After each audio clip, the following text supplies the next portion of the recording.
This podcast is brought to you by our friends at the Fire Academy, where you can build and manage a training program that meets your ISO training requirements and continued training goals.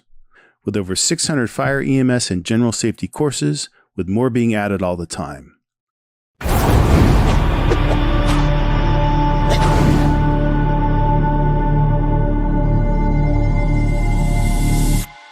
Hi, Chris McClune here with Fire Apparatus and Emergency Equipment. Welcome to this episode of our new podcast. Today, I'm with Andy Bozzo. He is with the Contra Costa Fire Department in California, and he is also the co-founder of Tablet Command. At the fire department, he's a captain, but right now he's also an acting battalion chief.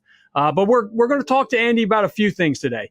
We're going to talk about Tablet Command a bit. We're going to talk about Andy. We're going to talk about how he kind of got this company up and running. One of the great things that I get to do when I'm out and about is talk to firefighters who have identified a problem or identified something that is that needs a solution, and then they come up with it. They don't just sit back and wait for someone else to do it. They come up with it. But along with that, there are often challenges in getting that company up and running, getting the product developed, going through all the stages, prototypes and all that.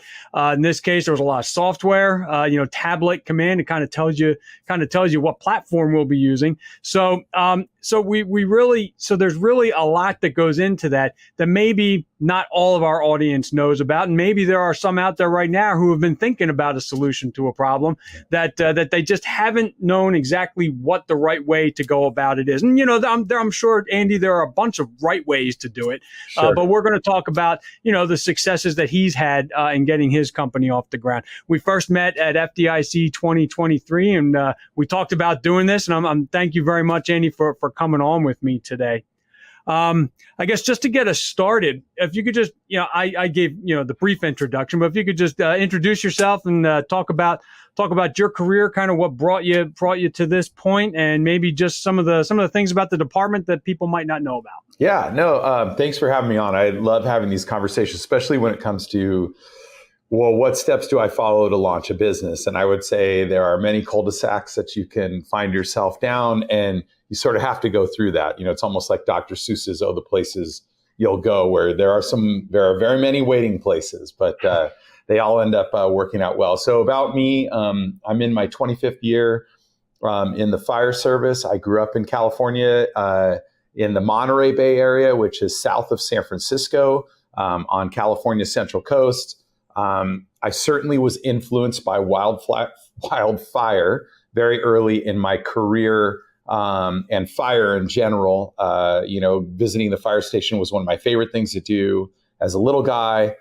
We lived sort of out towards the country, so I remember the whole mountainside going up behind my house in rural California and seeing all the airplanes and helicopters and all the personnel going into that firefighting effort.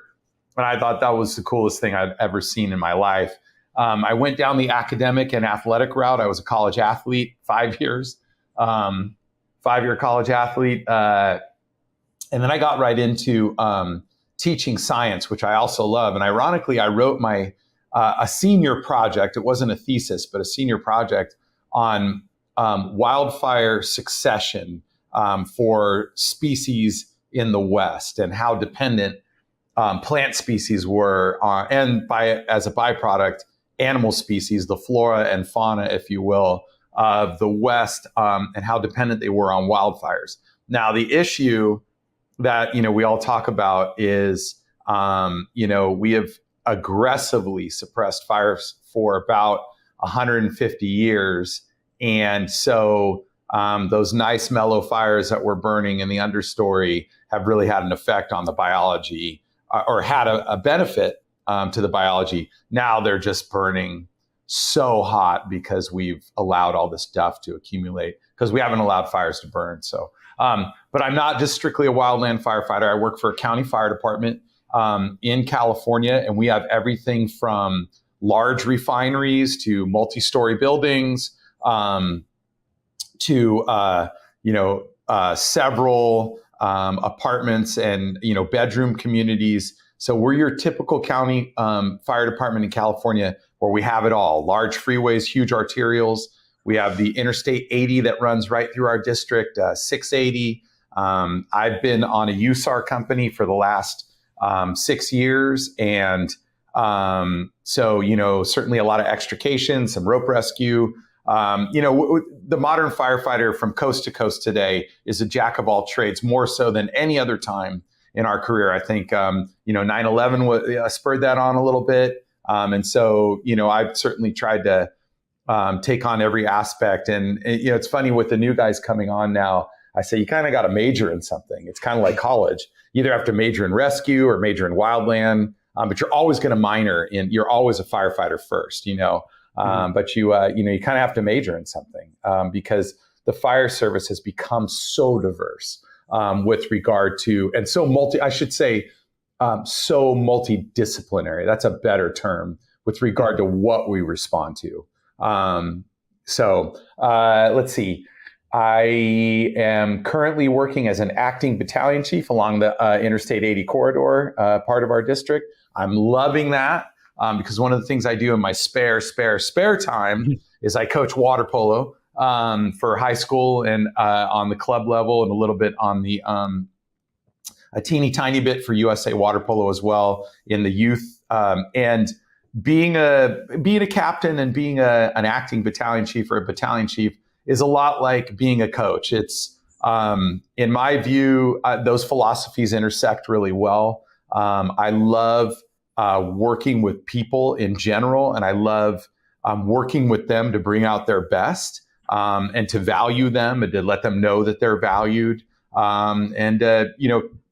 For lack of a better term, and this is going to sound very cliche, but to pitch in for the team effort and to make it about the mission. I remember, I was lucky enough to spend a little bit of time with Alan Brunacini, towards the end of his life, thanks to people like Kevin Conant and some other influences that ran in his circles. And, Alan said something that really has stuck with me throughout my fire career, which is, he would hold his fingers like this, say, it's about the M, the mission. Is it mission centered? If what you're doing is mission centered, then you're more or less are on the right track. There might be some subtle course corrections, but if it's, if you can ditch the ego and make it about the mission, that's really important. And that's applicable if you're coaching a team, playing on a team, you're a firefighter, a probationary firefighter, an engineer. What is the mission at hand? And then what are you doing to further that mission? And so I get to, and I really intentionally say I get to play a part in that, as a battalion chief and really try to perpetuate that philosophy. So that's kind of, the long and the short for me. You mentioned a lot of different response scenarios, a lot of different occupancies that you have in your district or in your county. Yeah.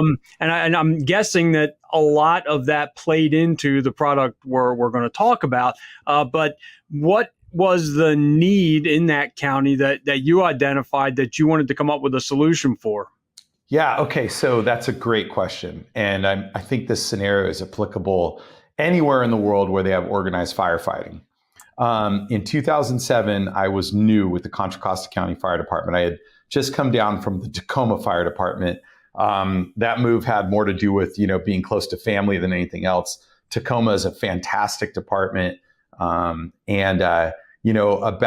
2 months into my recruit training, because there's no such, well, there are now, but there weren't very many lateral transfers back in the day. So I was back at square one going through another recruit school and probation. And there was a line of duty death in our department too, actually. And these two firefighters laid their lives on the line and made the ultimate sacrifice for an elderly couple that was trapped in about a 900 square foot house. And the way that call came to be was not anybody's fault. It was one of those things where the accident chain started well back with the communication from the occupant to the private alarm company monitoring. And so that affected the response, which then affected the accountability piece, which was a very big piece. And so when the NIOSH report came out about this particular fire, those 5 causal factors that, compose the NIOSH 5 were fully in play, and incident accountability was one of them. About a year and a half later, I was actually working at that fire station, and that was an eerie feeling in itself. It's one of our busiest fire stations. We go to the most working, or we were one of the fire stations in that county going to the most working fires. Obviously, as a firefighter, you want to be a part of that. You want to have the reps so you can build the experience and pass that down as you promote. But it was an eerie feeling. And I was approached by a battalion chief at the time who knew that I worked for Tacoma and also the Kent Fire Department, and prior to that, CAL FIRE. And in each one of those scenarios, CAL FIRE, Kent, which is now Puget Sound Fire and Life Safety, and Tacoma, we had incident tags. We had passport accountability tags. And so with those passport accountability tags, the theory was that prior to entering the hot zone or the hazard zone, as Brunacini would say, you would hand those tags to some sort of accountability officer, or those tags would be collected, and then everyone would know where everyone is within the hazard zone and what they were doing, how long they've been doing it for. Although to that point, I'd seen a lot of command posts because I'd been to my fair share of incidents. I'd never seen a stopwatch at a command post. I'd seen it at plenty of drills, but I'd never seen it at a command post. So that was kind of an interesting thing. Time and temporal distortion is a big deal in emergencies. And when you get tunneled in on some sort of task, that time awareness goes out the window. And so what's the job for the incident commander? That job is to measure conditions against time and sort of create this line in the rubric to say, okay, enough's enough, guys. You're not making any progress. This thing advanced way beyond what we can do with our resources. I'm going to order more folks and I'm going to pull you back. Or no, it looks like you're making progress. I'm giving you 1 more minute to get a knock on this thing, or I'm giving you 2 more minutes, or I'm giving you more water, whatever it is. But that was not in play. And knowing who was doing what, when, and where was also not in play during that incident. And we didn't really have a good way at that time at Contra Costa County to measure that. So this battalion chief wanted to know, how do we account for personnel in these other departments? And so I was home. I was thinking about that question because he wanted me to bring my materials in from these departments and give a presentation.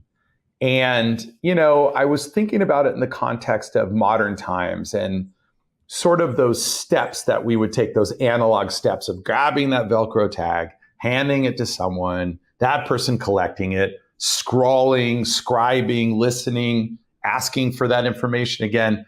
And it felt like there was a lot of friction and a lot of moving parts in that process that could get either distorted or forgotten, omitted, whatever.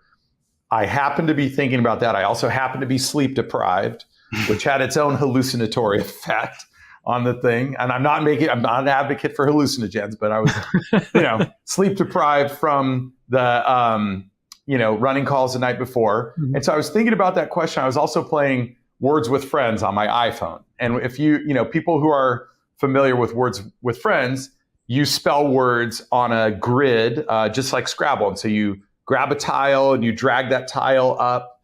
And as I was touching each tile, it would, get a little bit bigger. And I thought to myself, I think this little icon can hold some information.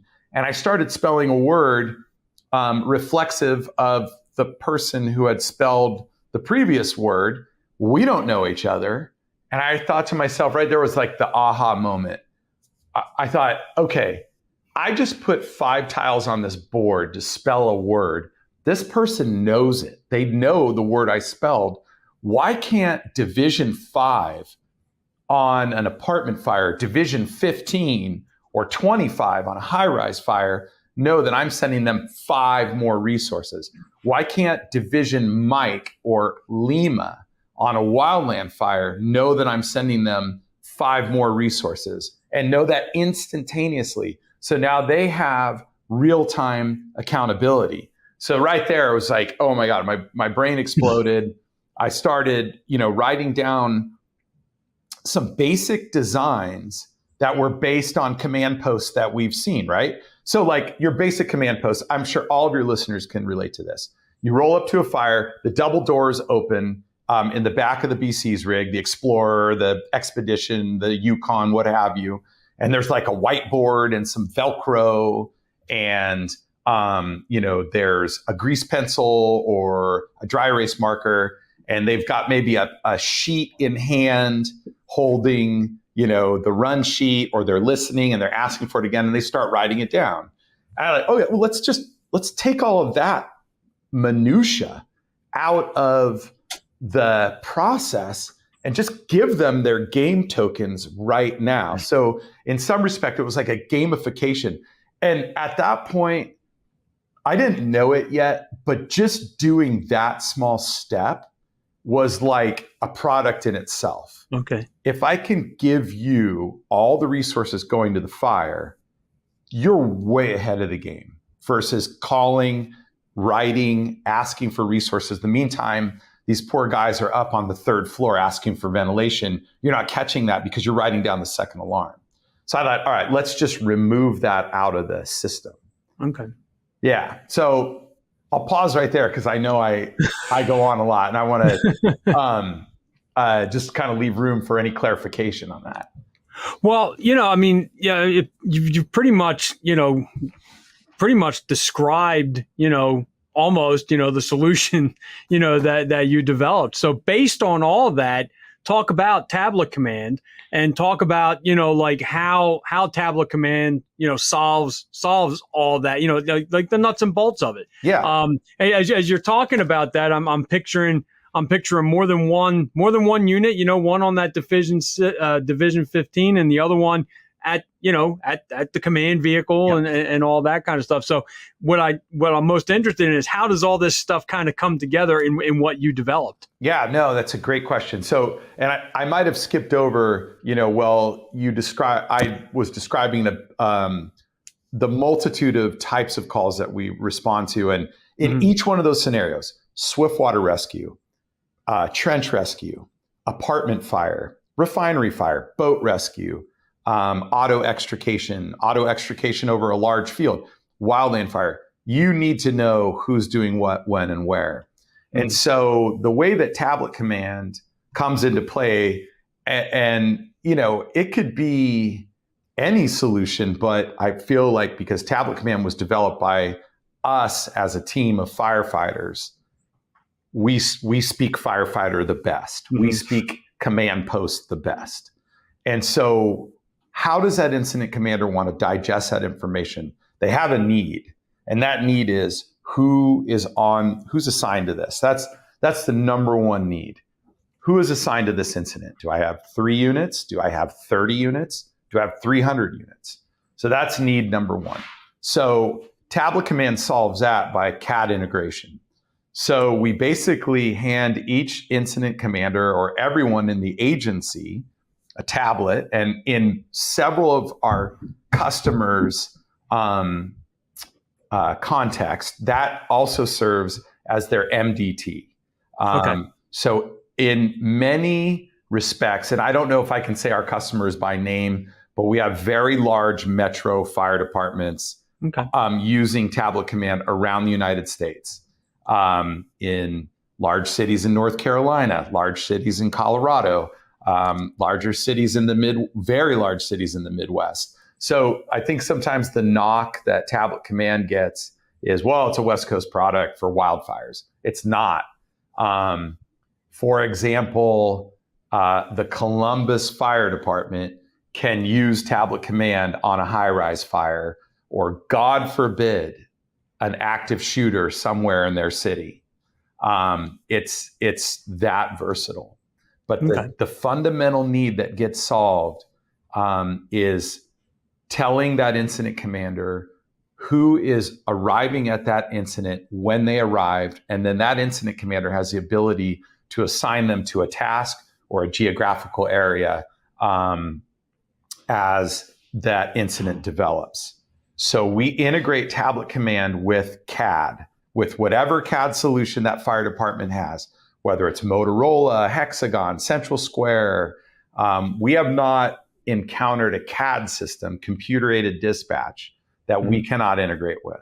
And the big advantage is that those units that are assigned in real time populate on that tablet and then can become game tokens, if you will, to be deployed into a task or a geographical area. So that's an important fundamental need that we provide for our customers. I think it's interesting. And, I mean, whenever, you talk about something or any of the other podcasts I've done, I always try to apply it, to my own situation and my own, standard operating procedures. I'm a safety officer with my fire company. We have decided, we are still very much, it's kind of a hybrid, I would say, of the passport system and the traditional tag system. We've kind of modified both of them for ourselves. But right now, when I get on location and I am going to we have set procedures for the units arriving on location. They are to leave the large tag with all the other ones clipped to it on the officer's seat. I go to there, whichever safety officers are there, go to the different trucks, get those, and then bring them to the incident commander, who hopefully has written down, exactly where he has sent all these units to do. And it sounds like, this actually takes away that step. It does. And makes it so that already he's done the assignments. He knows where they're going, and he's not waiting for someone else to bring the tag, so he knows who's there and what they're doing. 100%. And what we wanted to do, and Alan Brunacini said something really important. He's like, don't diss the tactical worksheet or those methods, which is kind of what you're describing. It's like, we're gathering up the resources, we're figuring out that they're here. Those are all really important. And we have, being students of the game, I think collectively within Tablet Command, in terms of folks that work for our department, I think we have about 200 years of experience on our team. So we're all really familiar with those techniques, and we have nothing bad to say about that. Hats off to you for doing that as a safety officer. There are some agencies or some individuals out there going, no, I got it all right here. It's all right here. And we all know that is a loser with regard to, you have it right here until something bad happens and it all gets scrambled. Right. And so everything that you described, we are advocates of. And what we're trying to provide for you in that scenario is, hey, that's all being pre-populated. You may have to do a couple effects to the software, but now as a safety officer and as an incident commander, your eyes are up on that incident, looking around and reconciling your accountability sheet, if you will, or your tactical worksheet, if you will, with the progress of the incident. And that is the most important thing that could happen. So we kind of like to refer to Tablet Command as at-a-glance technology. Mm-hmm. It's technology where you can look down and go, okay, yeah, I've got everything in order. I've got all my resources here. I have all my units assigned to the different divisions or groups. And now I can look up and make sure that the strategy and tactics that we're deploying are actually working towards the objective that we've declared.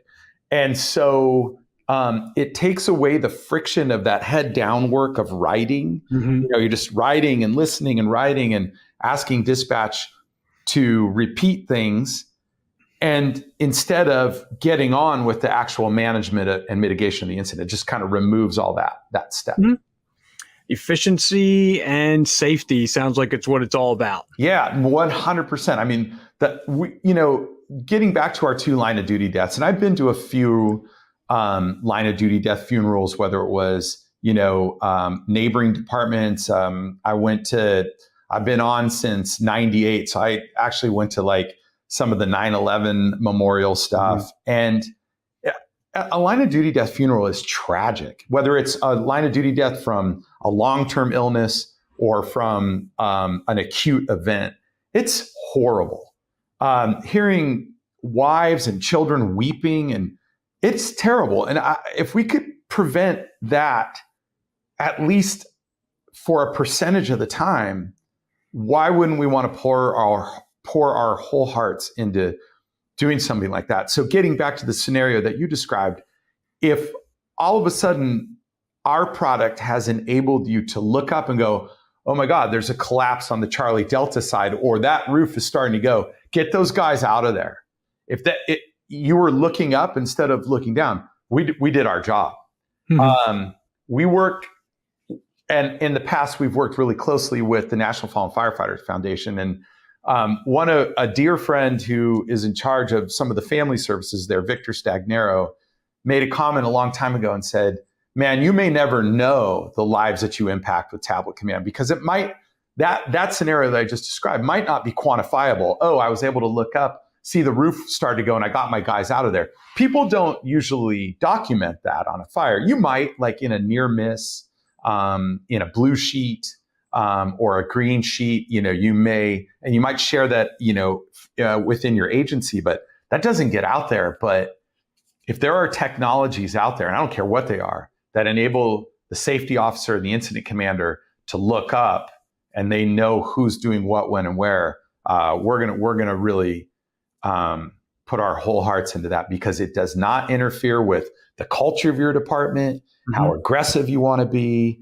how traditional you want to be. It's just giving you digestible information when you want it. It's right there for you when you need it. So you had your epiphany of sorts, your sleep deprived, hallucinogenic experience that brought it all together for you. So you got it. So now you want to do it. So talk about some of the challenges that, as you were in development for this, that you encountered long before you even got it finished. What were some of the things that you had to go through as you were developing the solution? Okay, that's a great question, and it's kind of a fun thing to talk about. Silicon Valley, which has its own GDP, is, 45 minutes away from where I'm sitting right now, an hour away. And so I thought, all right, we can draw this thing out. We can come up with a plan, and this is going to save firefighters' lives. I was confident with that. We won't have issues raising money. It's not going to be an issue. One of the things, and I'll just back up a little bit. So I can draw. I can recount and design things on paper about like what a digital command post, what a digital tactical worksheet should look like. I had no idea how to take paper sketches and put that onto an iPad. And in my mind, there was one person that could, in our department, who I'd worked with on a different project, and his name was Will Pigeon. And he's currently the CEO and the CTO at Tablet Command. And I knew that, okay, I've had this epiphany, the big idea. The other thing is, I kind of shared this idea with my wife, and she kind of was like, that's nice, dear, but I don't think either of us realized at the time, like, this could make a sincere impact. So I gave it some thought. I thought, all right, I'm going to write kind of an email to memorialize that I've had this idea. And I kind of looked up at my wife. I go, I'm going to pick up this phone. At the time, I think I used a landline too. And I said, I'm going to call this guy. And the second that we have this conversation, I know he's going to be into it. And this thing is going to take off and run. And it's going to make an impact on our time. But I don't want to be the guy laying on said couch over here 10 years from now saying, I had that idea, I didn't do anything about it, and there it is, it's manifested. Because they say for everyone who has a great idea, there are 10 other people in the world that have that same idea. Now, the flip side to that is you can post all the details of that idea on any major freeway billboard, and there are people that don't have the fortitude, the guts, the time, or the money to get it off the ground. So I knew I had to call Will and say, hey, man, I've got this idea. You might think I'm kooky, but I think this is something that could have an impact in the fire service. And he was pretty impressed. And, right away, he was like, look, I do some programming. And his brilliance was also in the integration But he also was very insistent, and I agreed. It wasn't like I disagreed with it, that we were going to hire a professional development company to get this off the ground. And so then we took on an advisor. We made this company, and we're basically like, all right, you basically draw a pie and you slice that pie and you say, you can have some equity to advise us. You can have some equity to guide us. And then we had to kind of go out and do a lot of legwork that was funded by ourselves. Will and I talked to, 100 people about how to get this thing off the ground, how to raise money for it. And finally, we made a connection with a group that was partially based in Ireland. And so I thought that was important. And it was interesting because they were based in Northern Ireland. And, in the 70s and 80s, Northern Ireland was in turmoil. And so they had a good understanding of incident response and how that's done in sort of the first world. I thought, we both thought that was important, that the infrastructure, an understanding, an inherent understanding of emergency response infrastructure was important to grasp, because having to explain that to maybe a development company in an underdeveloped part of the world was maybe going to add a little bit more friction. So they were a good group that we went to. And actually, the developer that wrote like the first line of code for Tablet Command is still with us today. We've long since parted ways with that development group, not because of any duress, just it was, hey, we can't afford, they've done their job. Now we have our developer. Now we can kind of go on and do that. So we picked out a development company, and then it was, well, how are we going to pay for it? And I thought, hey, there are billionaires with a B on the other side of the hill ripping off $1 million for something that was going to save firefighters' lives and actually make an impact in actuarials and insurance matrices and whatnot. There would be a benefit, and someone would want to glom onto that. And this was kind of in the heyday of unicorns, to where people were investing, they were making 10 investments, $100 million in each investment. And if 3 of them panned out or 2 of them panned out, and those were grand slams, it didn't matter about the other investments. But they didn't want to make $1 million, they didn't want to give us $1 million to launch this company. We got a lot of pats on the head and like, oh, it's really nice what you're doing, but we hate working with government because it doesn't move fast enough. People were getting in and out of companies in like 18 to 24 months with a pile of money, so they kind of were giving us the, oh, good for the firefighters, good for America, but I'm not an investor guy, sorry. And so I don't know. I mean, I came away with a bitter taste in my mouth, feeling a lot of bit patronized, and a lot of bit like, well, gosh, that fancy house of yours in Sonoma, when it's time for us to put our togs on and get after it and save your damn ranch that you go to twice a year. Oh, now you're all about firefighters, but you're not going to give us $1 million to try and launch a company. It just, that kind of left it, a little bit of a bitter taste in my mouth. And the competitor in me, the competitive athlete in me was like, ooh, we're going to show these guys, have we shown them yet? I don't know. But, I know that the fire service is a better place because of Tablet Command, and that's all that matters. So we ended up raising money with friends and family. And then we were able to basically fund what we called a minimum viable product. Okay. And in about 18 months from when the money went in the bank, with these very altruistic, very mission-minded investors that were all just private citizens, they weren't attached to any private equity or anything like that, we were able to get a product in the App Store in January of 2013. It was a standalone product, and it was like a digital notebook. A month later, and this is sort of a fun part of the story, we enrolled in the IAFC Technology Summit that was hosted down in Coronado. And the idea was that each vendor that was enrolled in this summit would have like an hour to present in a small conference room that could hold like, I don't know, 40 people. And when we wrote up what we had built, our room had a line out the door. They wanted that people had left other vendors to where those vendors walked in because they didn't have anybody to see our presentation. We're like, look, we've done this thing. We think it's going to change the fire service in the following ways. And this is how it works. And we went from the IAFC Technology Summit in Coronado to about 2 weeks later. We had our first booth at Firehouse World, which had been hosted annually in San Diego.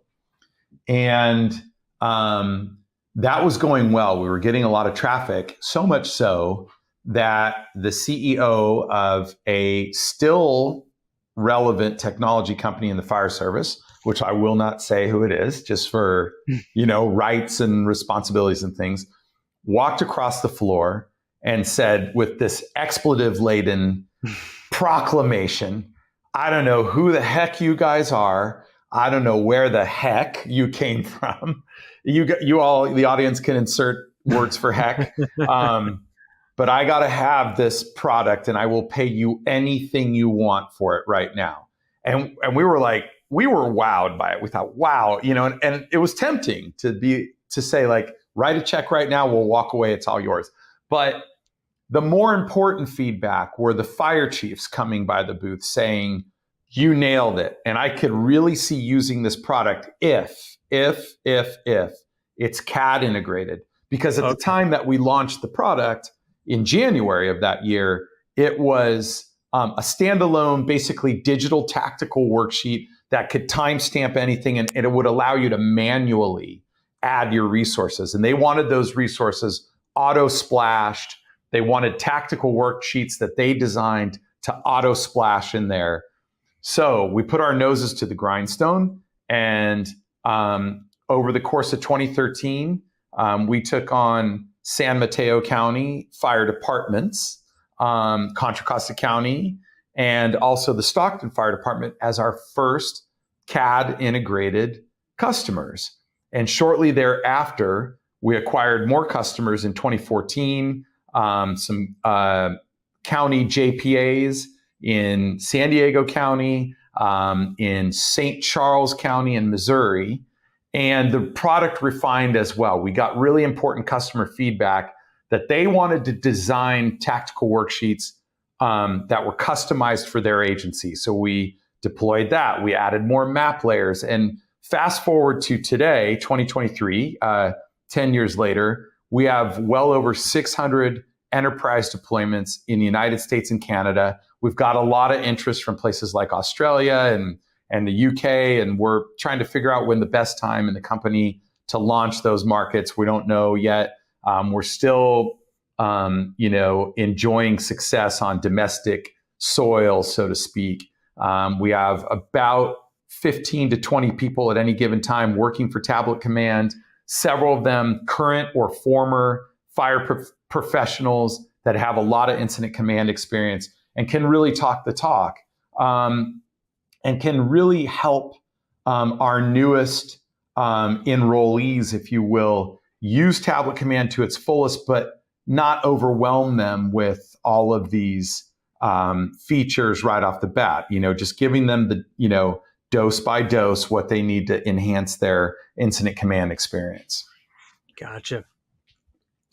So when we met, it was at FDIC International, and I wanted to talk a little bit about, well, I guess two things now. So you've brought it to market. Here we are. It's been a success, but how do you promote it while still staying on the job? And also how has it been trying to run a company while staying on the job? Good question. So in full disclosure, I really don't run the company anymore. For a long time, it was Will and I working together to run the company. And really quickly, we realized, geez, if we're going to be firefighters, we better bring somebody on either from the civilian corps or from the retiree corps that can keep the lights on and answer questions from customers 24/7 while we're running calls 24/7. We both felt that it was very important to talk the talk with our current and future customers and talk about that multi-alarm commercial structure fire or, their multi-alarm commercial structure fire. And, the fire service is very interesting in that they can sniff out a BS artist really quickly. And there are a lot of software sales efforts out there that sell vaporware, or they're designed in a lab somewhere to give the fire department a solution for a problem they don't have. And the fire department's a hot topic right now. There's all sorts of fire shows on the television. There's been articles in Wired magazine, which is a mainstream tech periodical, about emergency data is the new oil, so emergency incident response data is really important, especially, and I won't get into the politics of it, but we are seeing a significant uptick in major disasters, floods, wildfires, and all the byproducts of those. And so fire departments are becoming ever more pressed, number one, to work with each other, and number two, because of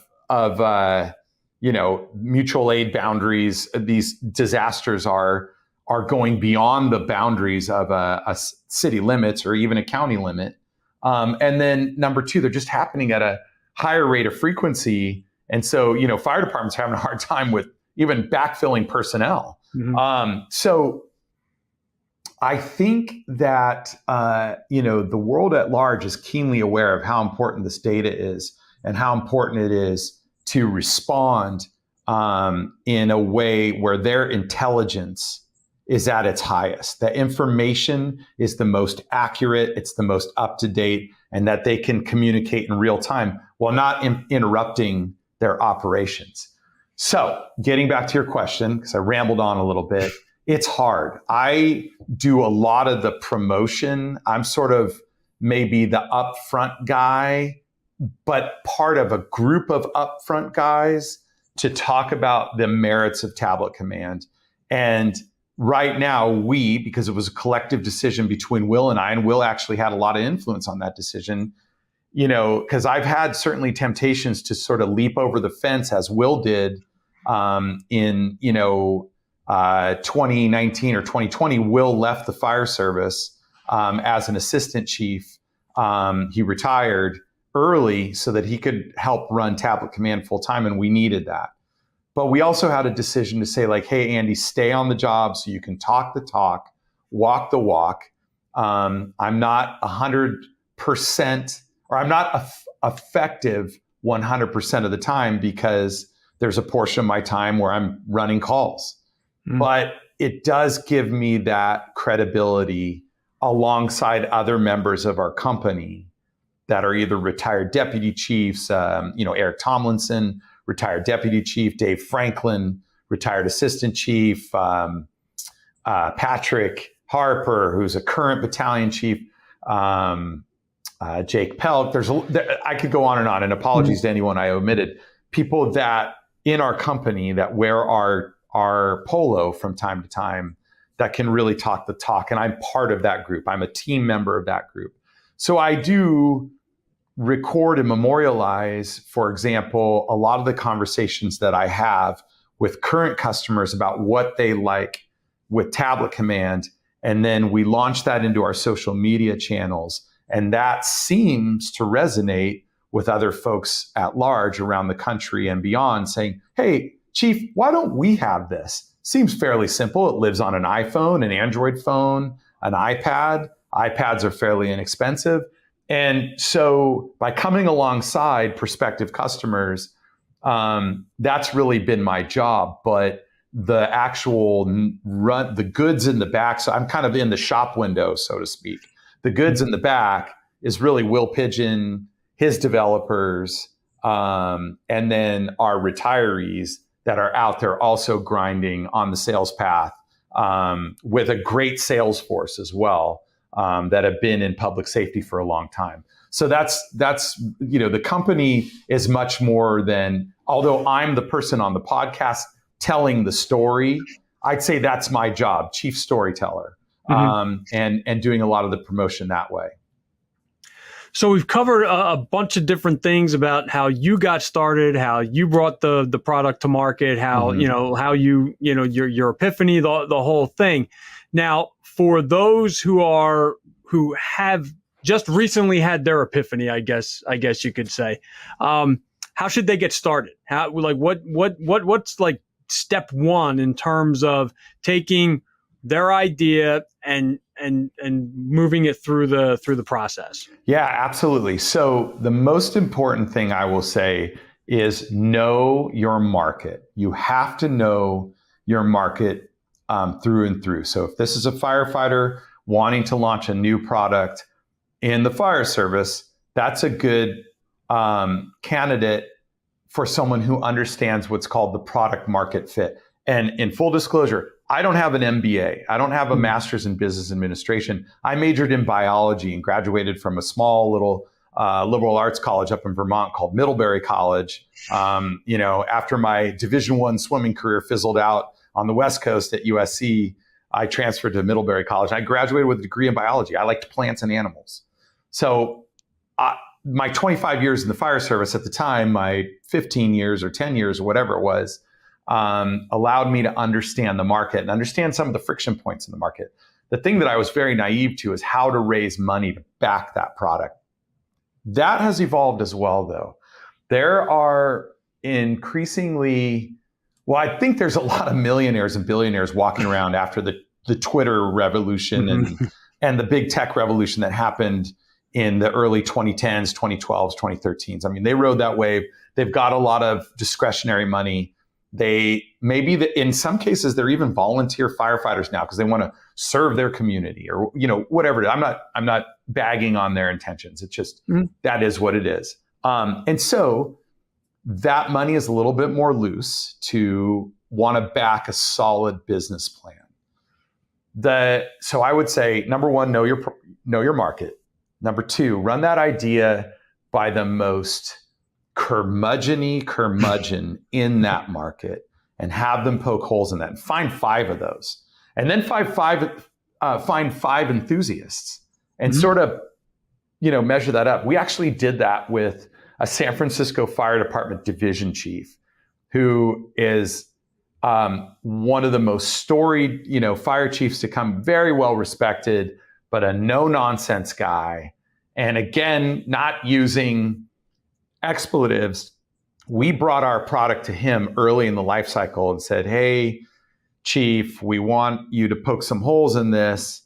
And he said, all right, almost verbatim, "Sit down, show me your stuff, and I'll tell you what's jacked up with it."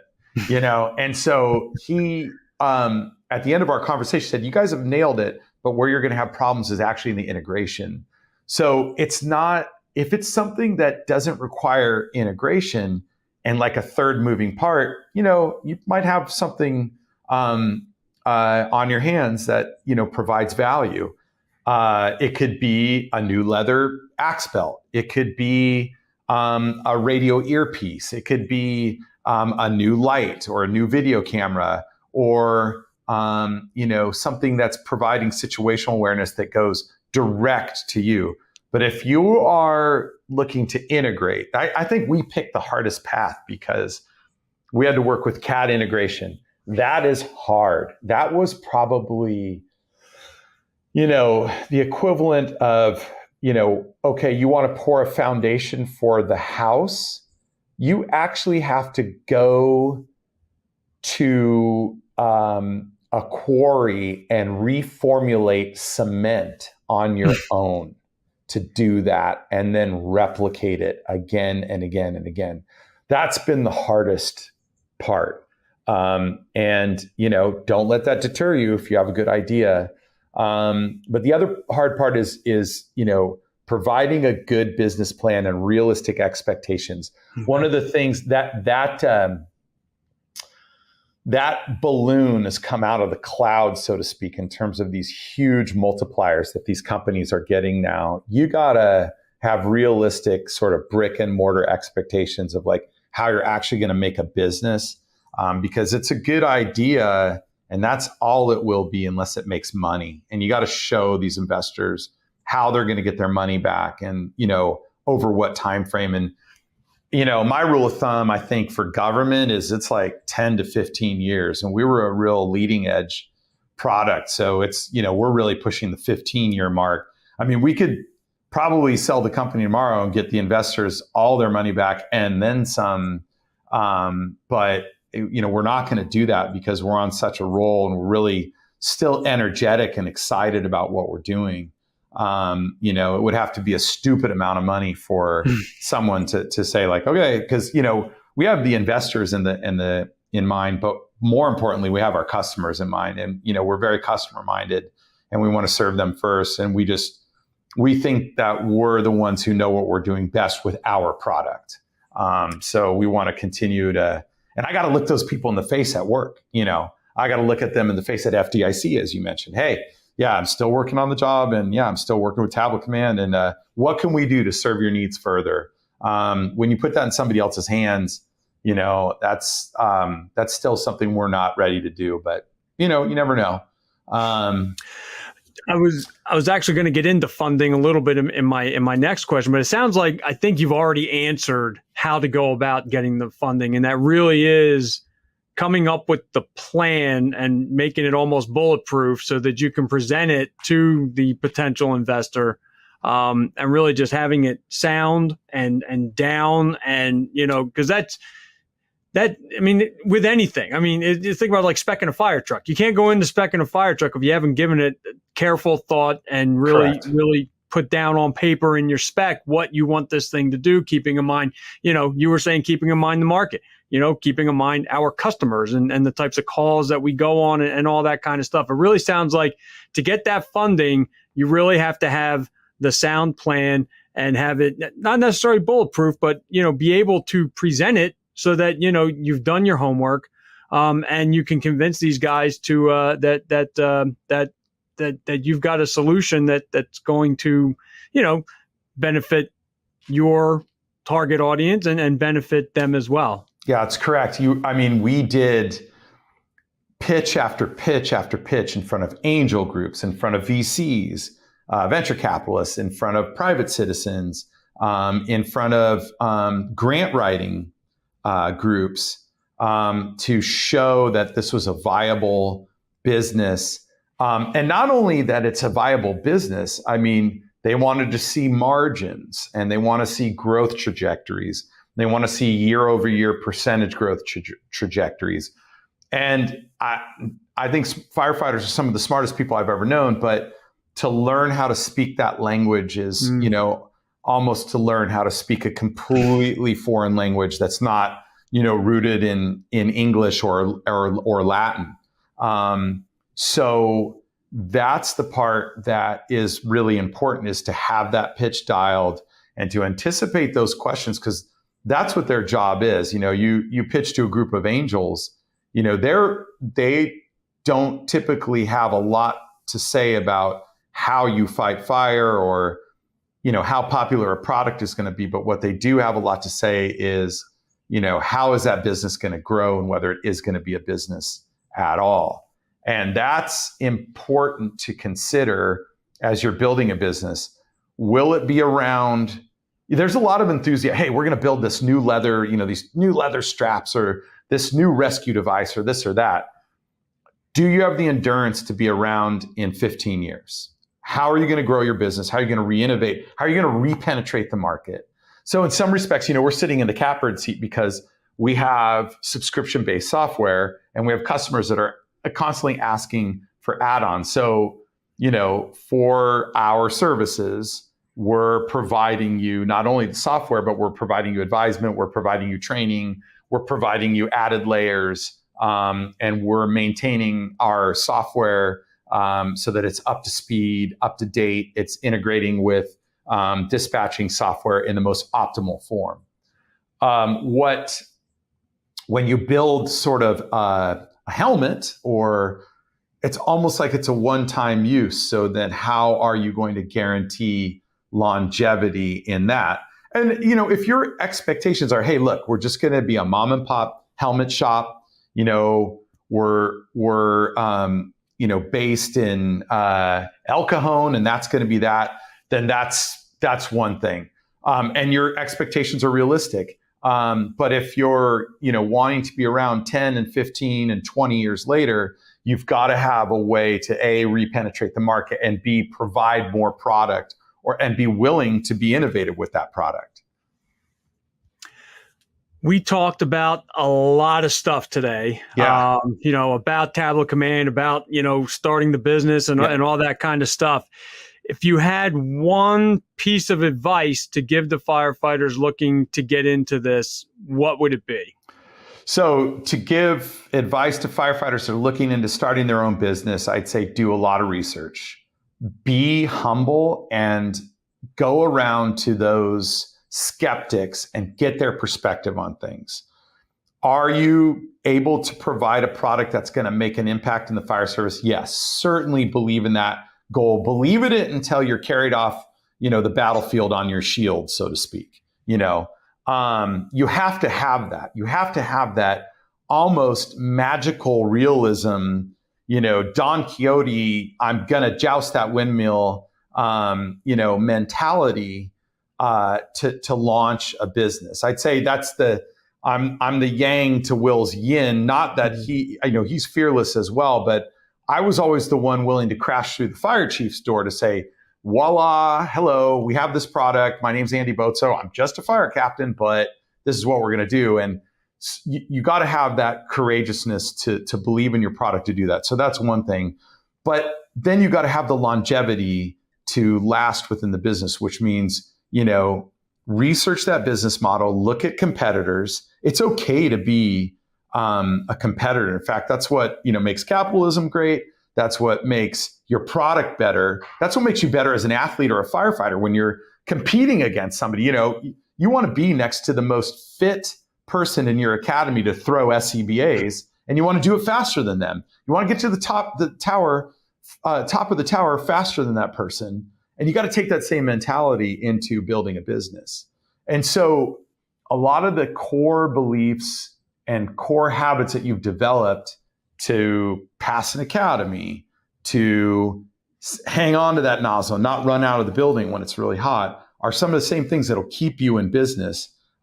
Remember those as you're going through some of the hard times of being told no 5 times in a row. I'm not going to fund this product or project, or being told, your product is okay in concept, but it's deficient here or there. Do you have the fortitude to go back to the drawing board, to take that advice and create a product that is, going to be long lasting and is going to actually make a real impact? So that's what I would say as a mentor. And I'll also, if you want to put my information out there, I'm more than happy to advise companies or would be firefighters, in their endeavors and talk to them, because I do get a lot of people who go, "Hey, Andy, I've got this new idea." It's like, really? Okay, let's talk. Let's buy me a cup of coffee and let's talk about it. And let's see where you are in 2 months. And some folks say, I did some more research and there's products out there like that. And other people go, no, we're making really good progress. So, but it's hard. It's really hard. There's like a 97% failure rate, and you gotta be able to accept that. And failure is okay. Falling on your face is okay. What do? You pick yourself up, you build character, you learn. Those are all great things. My son plays soccer, and just the other day it was a summer soccer league, and they were in a tournament, and they made it to the semis. They lost in the semis, and their coach sent out this long email. And one of the things he said was, "We learn more when we are unsuccessful than when we are successful." Yeah. So I mean, that seems to jive exactly with what you just said about that. You got to be willing to take your lumps. You're going to learn by this company that I work for. We talk about fail forward fast. That to, it happens, learn from it, move on to the next one, improve what you were going to do, or come up with a whole new idea. It just that's like you said, it's the way it makes capitalism great. The competition is awesome. I just recently did a podcast with someone who was purchasing a fire truck, and he looked at all of them, and it was a newer kind of technology, and he said, I hope all of these guys keep pushing this technology forward, because that's going to keep making it better and better and better. Yeah, you want to be the best out there, but you can't do that in a vacuum. You can't be the greatest at something on an island, and then the second that you hit the continent, it's like, oh my God, you crumble because there's people 10 times faster, bigger, and whatever. You have to look at that and then say, all right, I'm going to adapt. I'm good enough, and that's really important. We could be talking about anything right now: sports, firefighting, building a company. It's all related, and it's all based on the humility and the willingness to make mistakes, to believe in your core that what you can provide is going to provide value and make an impact. And if not, what are you missing? And I'd say you got to take that gusto into it, because vanilla ice cream's fine, but people like flavor, and you got to have that humility to ask yourself, are you creating the best impact that you can create? And that could be individually as a firefighter in your station, or building a business. Your lemonade has got to have that much more pizzazz than the lemonade stand down the street. So what are you going to do? Well, perfect. Well, thank you very much, Andy, for taking the time today to sit down with me. I would be remiss if I did not, before we wrap up, ask you how people who are interested in Tablet Command can learn more about your solution. Yeah, so we're in all the social media channels. Instagram, I guess it's now called X. It's not called Twitter. YouTube. We launch a lot of videos with a lot of customer testimonials. So people like you are talking about their experience with Tablet Command, and even talking about the skepticism that they had in being handed software and saying this is going to solve a problem. You can also get to us at tabletcommand.com. We've got a great website which features those testimonial videos. It also features a lot of training videos with a lot of product features, and most importantly, it features a way for you to get in touch with our sales team to get a free demo, or to talk to one of us and find out more about the product. And then we're headed to a lot of different trade shows throughout the year. FDIC, we will be at every year. So if you want to come up and talk with us, we're more than happy to talk to you. But those are some ways that you can get in touch with us. Tabletcommand.com, and then through all the social media channels, Instagram and Twitter, formerly known as Twitter, X, and YouTube are great ways to find out about the product. Perfect. Great. Well, once again, this has been Chris McClune with Fire Apparatus and Emergency Equipment. My guest today has been Captain Andy Bozzo. He is the co-founder of Tablet Command. And again, Andy, thank you so much for taking some time today to not only talk to us about Tablet Command and your passion for developing it and bringing it to market, but also assisting those of us who maybe haven't quite come to the epiphany yet, but we're kind of cogitating. That's one of my favorite words. Mine too. Cogitating on something that we've taken a look at, and we've said, you know what? There's got to be a better way to do this. Yeah. And helping them to not just sit back and wait for someone else to come with that solution first. So thank you very much again to our listeners or watchers. If you do have a topic you would like me to cover, we've got a whole host of people we can contact here through FDIC and fire engineering and fire apparatus and emergency equipment, please let me know at chris.mcloone, that's MCLOONE, at clarionevents.com. So again, my thanks to you, Andy. This has been Chris McClune, Fire Apparatus and Emergency Equipment. Have a good one and stay safe.